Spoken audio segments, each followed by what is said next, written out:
Annyeonghaseyo Rebun.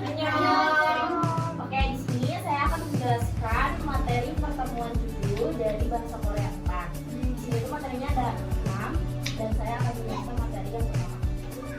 Materi yang pertama di sini itu adalah NG dan NG, yang dimana ini itu adalah menunjukkan berapa banyak atau lama waktu yang telah berlalu sejak suatu situasi atau aktivitas terjadi.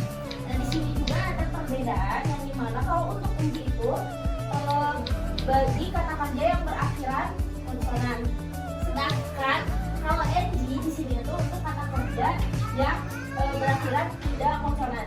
Nah, di sini saya sudah membuat salah satu contoh kalimat yang dimana bahasa Indonesianya di sini ada saya sudah 10 tahun tinggal di Jakarta. Sedangkan kalau kita ingin merubahnya ke kalimat Korea, si susunannya itu agak berbeda.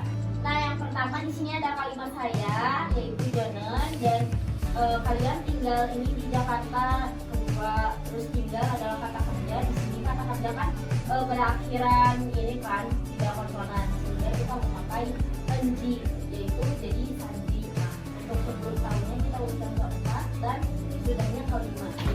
Oke, kalian bisa ikuti saya ya Rebun. Yang pertama di sini ada Jonen, Jakarta Sanji, Sipyo, Gemuisoyo. Oke, jadi kalau disatuin ini adalah Jonen, Jakarta Sanji, Sipyo, Gemuisoyo, yang artinya saya sudah 10 tahun tinggal di Jakarta.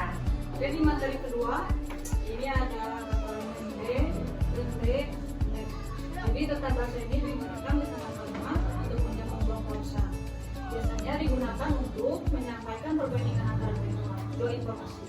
Yang ke satu yaitu menyampaikan informasi pendahuluan sebelum mengajukan pertanyaan atau memberikan penjelasan lebih lanjut. Yang kedua, membuat kalimat terdengar lebih halus dan tidak langsung saat bertanya atau menyampaikan sesuatu. Nah, contoh dalam percakapannya yaitu misalkan saya suka makanan ini, tapi akan tidak. Cuacanya dingin, tapi saya tetap pergi.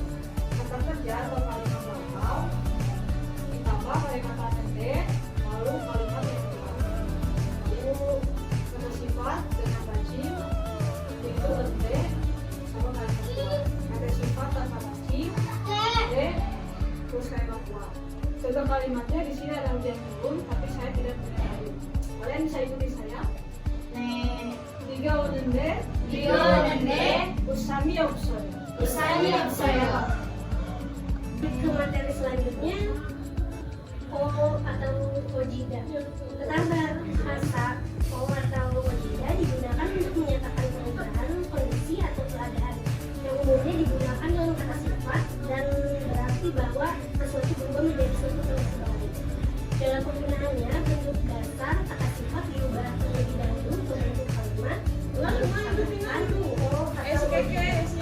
ini juga menunjukkan bahwa perubahan tersebut terjadi secara alami bukan karena kehendak ataupun dari subjek.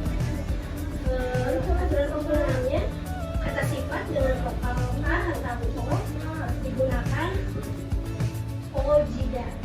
Kata sifat dengan vokal selain o digunakan ojida. Kata sifat yang berakhiran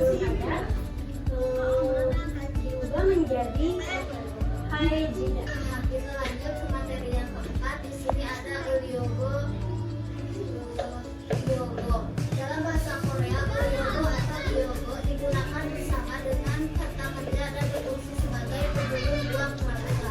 Klausa pertama menyatakan tujuan, sedangkan klausa kedua menyatakan tindakan yang dilakukan untuk mewujudkan tujuan tersebut. Dalam bahasa Indonesia, maknanya adalah untuk melakukan sesuatu. Nah, di sini ada aturan penugasan kata kerja bentuk kamus ditambah neubra atau makan digunakan di tengah kata kerja memiliki konsonan akhir. Nah, contoh di sini ada kata neubra makan. Berarti neubra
lanjut ke materi terakhir yaitu get tunyo.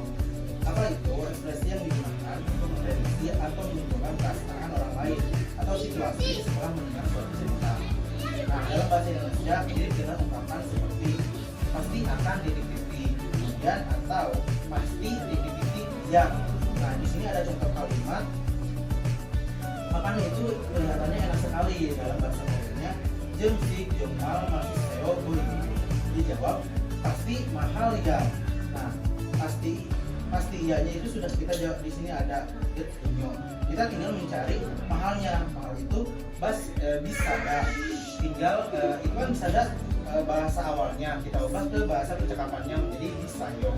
Nah, untuk menjadi pasti mahal ya, itu yo-nya dihilangkan, jadi bisa get